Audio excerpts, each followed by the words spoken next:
Hi, my name is Deepraj Singh and I'm a trustee for Creative Youth Network, the Southwest's largest youth charity organisation. Racism is an issue that is embedded into our society and it is ignored time and time again. And we here at Creative Youth Network stand in solidarity with the Black Lives Matter movement.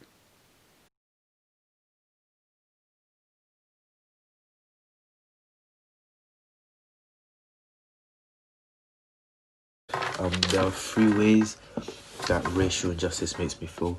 Racial injustice makes me feel disgusted that it's still happening. It makes me feel disappointed that people just feel like it's okay to do stuff like this. It makes me feel hurt because my people are just not getting the sort of things that we want. I think it makes me feel less than.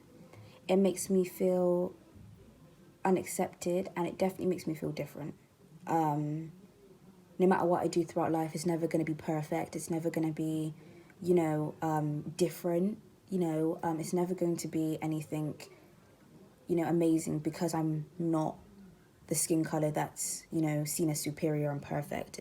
Three words that I would use to describe how I feel about racial injustice would be frustrated, angry, and drained.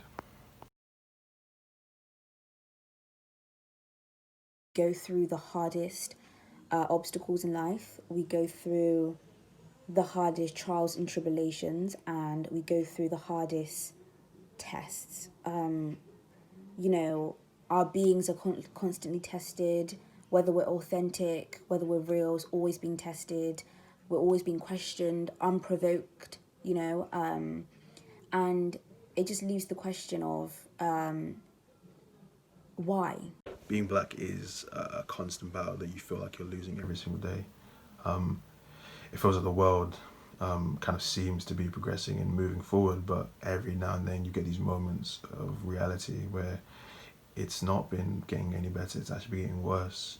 The experiences that black people around the world have been having are getting more and more terrifying. It's the constant fear that I might be harassed and treated differently just because I'm a black person, just because my skin is different to yours.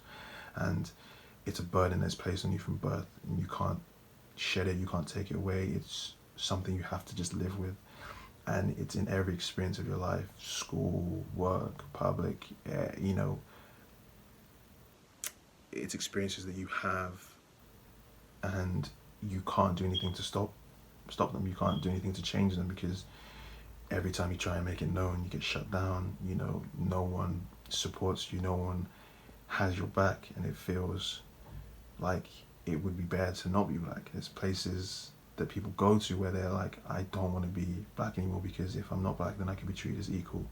I can be accepted. I can be part of society, and it's a scary place to be in because black is anything but scary. It's anything but terrifying. It's anything but all these negative stereotypes that people have about us. Black is beautiful, black is excellent, black is amazing, black is so many different things. And when young black people especially, realize that actually that's what I am the best, then nothing can stop them. Nothing can make you feel less than. No one can come and try and question your belief because black is just the best thing that you can be.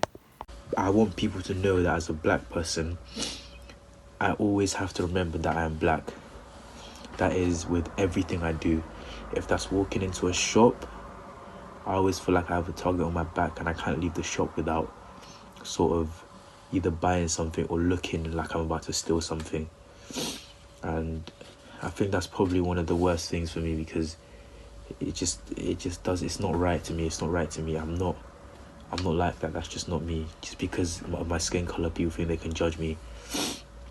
And as a black person, I feel like I have to work harder than every other white person because I never had the sort of privileges that they had. I still don't have the sort of privileges that they have, but I always have to work hard. Well, I always have to work harder because like some of the things that they have, I'll either never get or I have to work 10 times harder to get. Best way that people can show their support for the Black Lives Matter movement is by educating themselves, educating the people around them on the racial issues that the black community has been facing for such a long time now. I think by understanding these issues and learning from the mistakes, we can actually create a future in which black lives actually matter. Of the Black Lives Matter movement, you know, at the moment people are doing donations, they're sharing petitions. I think there's a protest on Sunday going on and a few other protests in different cities and countries, which is great. There's the Blackout Tuesday that just happened, which is great. I just think be sincere, spread the word, and educate your peers and your family members. And the best way that we can support the Black Lives Matter is to stop splitting each other up as black people. I think as a black community, if you are black, you should not be trying to put down another black person, because that is just wrong. You need to stay together as a community and just be important. And as a non-black person, I think it's important for you to learn about the black history, because the black history is something that is just so interesting. It's just so wide. There are a lot of things that even I still don't know about the black community, but I think that if you learn about the black community, you will be moved, because it's very important to know that a lot of the things that we're using is sort of made by the by black people, like the ironing board and the home security systems and stuff like that. Black history is just something that's just very diverse, and I feel like it's probably one of the most interesting things. At the moment, we urge you to take the time to grieve and to process what's happening. But please know that in our organisation, we are working hard to make Creative Youth Network a more accountable and inclusive place. And we urge you to do the same. If you need us, we're here. Use the links below to donate, research and reach out if you need us. Thank you.